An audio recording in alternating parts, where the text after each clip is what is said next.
I've masked my voice because I hate the sound I make.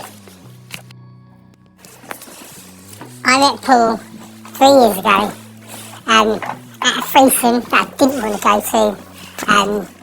He did things to me that I reported him for, and he told me he was a doctor, so I reported him for being a doctor, and I was put straight in the mental hospital. I knew then that what I was saying was true. That man hasn't stopped goading me, and each time I report it to the police, each time I get discredited, and my mental health keeps getting questioned, and I now have no reputation, and Paul can get away with absolute murder. And every single police report I make against him is just absolutely ripped to pieces. In January 2024, I was moved from hospital to a supported accommodation in Peckham, a very similar house to 196 Whitehorse Road. And the staff were criminals. The staff made false allegations to police that led me to go to prison. I believe orchestrated by Paul. I was in prison until July. As soon as I come out in July, I'm being put straight back into another supported accommodation, very similar to the ones I've been in before, all run by Paul. And since July, I'm back to square one again, putting up with Paul's constant harassment, constant attacks, constant spying on my phone, constant pressure. But every time he's doing it, I'm trying to collect up the evidence. And I'm reporting him again now, and again, no one's doing anything.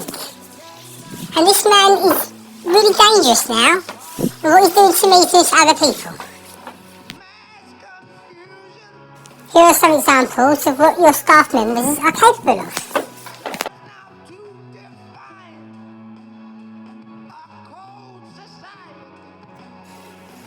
The face of Patrick Stewart has been changed to resemble my uncle, who I haven't spoken to for donkey's years, and is horribly racist.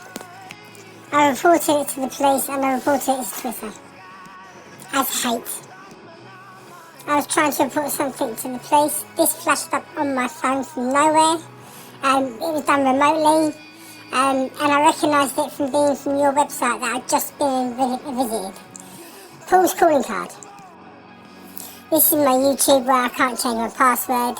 Paul or someone has full access to all my phones. They do it remotely, and they know exactly what footage I'm uploading to YouTube, and the footage they don't like, I have hell trying to upload it, and when it is finally uploaded, it's usually doctored or changed or edited. This is my third television set I've had since July. Paul's ruined it with the software he's put on it. You can hear how quick it was talking. It was just insulting, and I couldn't turn it off for a long time. Paul likes to play with the accessibility part of the TV, the disabled parts. So that's an insult to disabled people. TV model name, MAC address, country code, language, back, support, software update, quick help, memory optimize, IP control settings, TV information, check TV information, 4 items in total, support, tab, 4 of 4. Fuck off, Paul, mate. This was a piss take I put up on Instagram. I put up a funny status on my WhatsApp. And somebody can get me out of this communication freeze I'm in. As soon as I did that, my WhatsApp got suspended.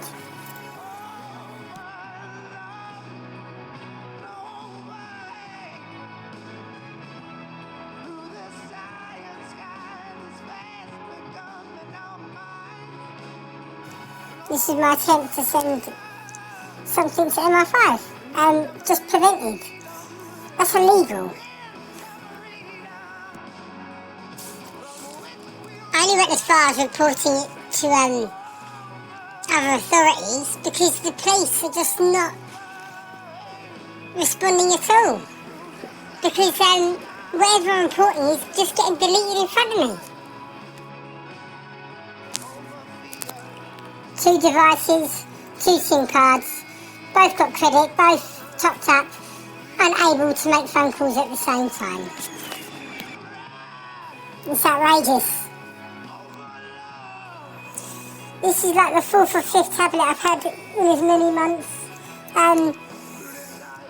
Attempting to reset it to get some control of my communication back.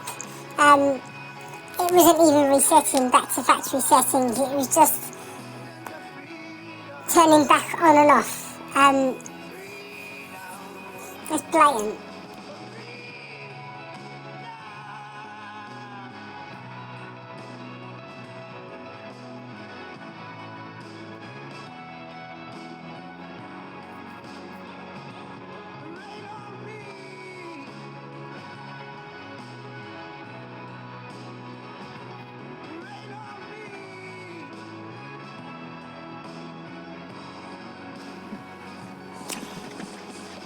Paul has cleverly designed my photo app to show this particular picture. 2 fingers point my fingers, pointing at my friend's head. He's the one who got the MRSA attack, and the 2 fingers were a threat, singling him out. Paul's carried out his threat. Psychopathic nutcase you employ. This man will never understand the damage Paul has done to him with the control Paul has over his mind. At the drop of a hat and the flick of a finger, Paul can make this man walk in any direction he wants. He's very, very dangerous. And he's made the man a hater and a very angry person. And that's not him at all.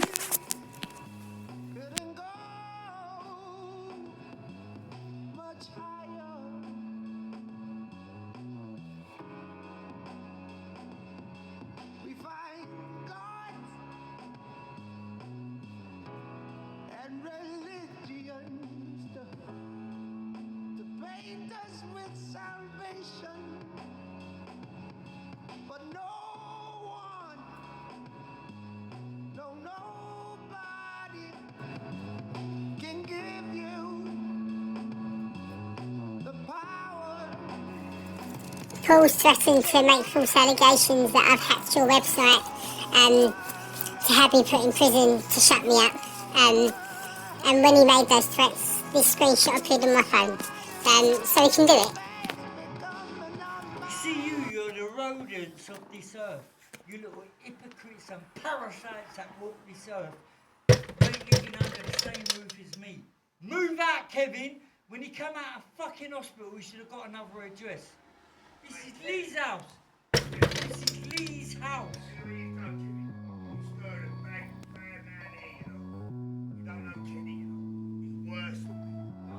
And let me tell you, you fucking friend, if you're on the phone to Gabbers, I'll chuck you out the window.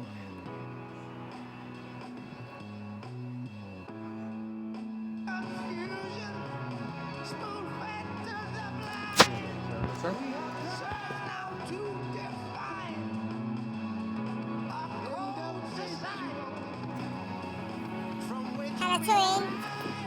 Kevin, I just got back here from the hospital for my meds. Right.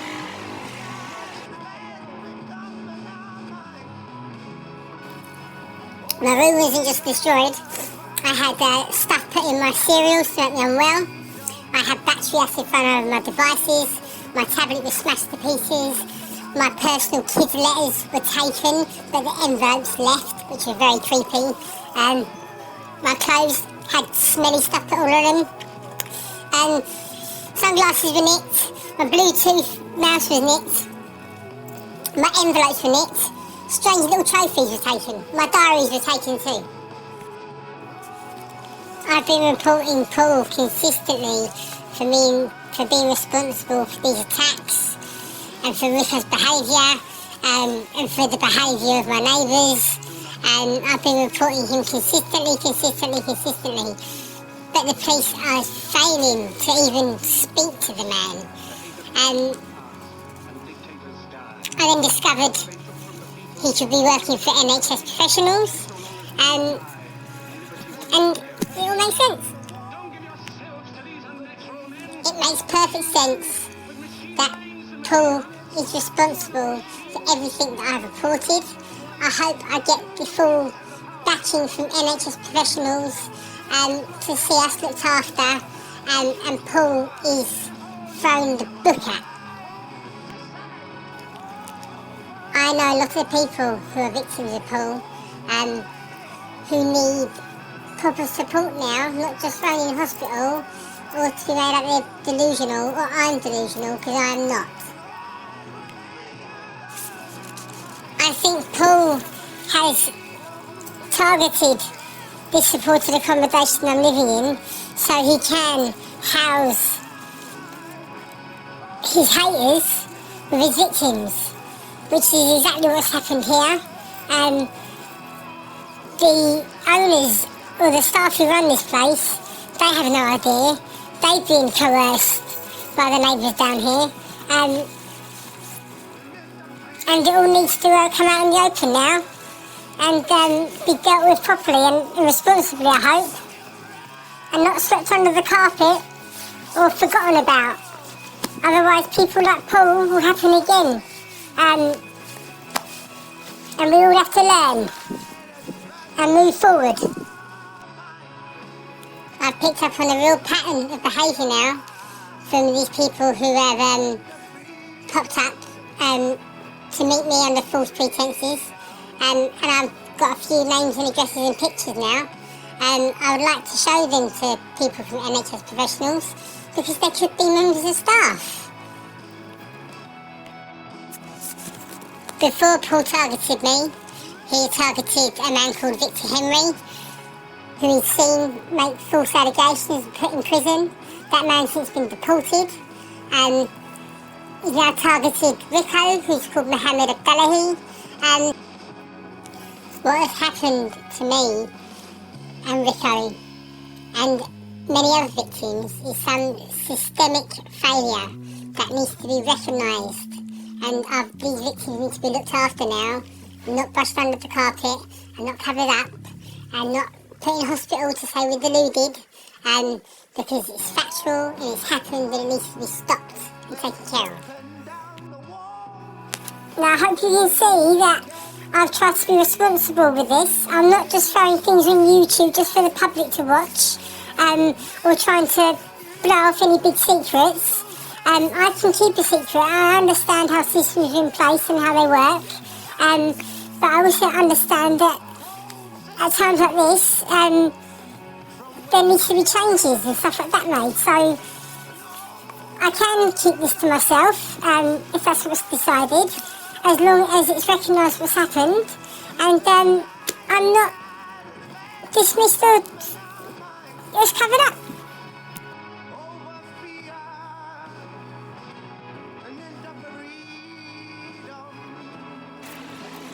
I wish that was the end of my YouTube video. However, this morning I tried to have a fresh round of reporting what Paul is doing and how Paul is doing it, and the emergency services just had a meltdown, is the only way I could describe it. His communication block came suddenly on all my devices again, prevented me going to my probation appointment and prevented me reporting it properly to my probation appointment. Me then trying to report that as a separate crime by itself through 101 into the chaos that is becoming normal now. I've left the police to work it out, and I will be complaining properly about all the calls I made today, and trying to do it by the book. When I did finally get through to my probation service today, to report the difficulties I had with my communication, and it prevented me going to my probation appointment, I had the same difficulties with my probation service. I've lost all confidence in my probation officer, because I reported the difficulties I had to her last week, so I now need to try and get through to somebody from probation who will take me seriously. And once this footage is finally uploaded and sent to my solicitor, I'll be able to breathe a sigh of relief. I tried to speak to my support staff this morning, to let them know the difficulties I'm having, and they have no memory of me reporting this to them only a few days ago. So they do need some serious help to understand what's going on. I seem to be the only one with a clear understanding and a clear motive to who is responsible. From the difficulties I've had with my probation service this morning, I'm more confident with my belief that Paul may be getting some help. And the logical answer is that he may be getting some help from some people from NHS professionals. There was a man I saw at my probation last week, who I don't think was from probation, and he actually popped up on my Twitter. I've messaged the man, but the post has now been deleted. I would love to get the opportunity to sit down with somebody from NHS professionals and show them the people who visited me and who I've seen, to see if they could be your employees, or if they are or if they are people known to Paul only. When Paul does fight against me and blocks my technology and stops me communicating as I should, it is a crime. The police should be taking it down as a crime. And their failure to do that is just proving it even more.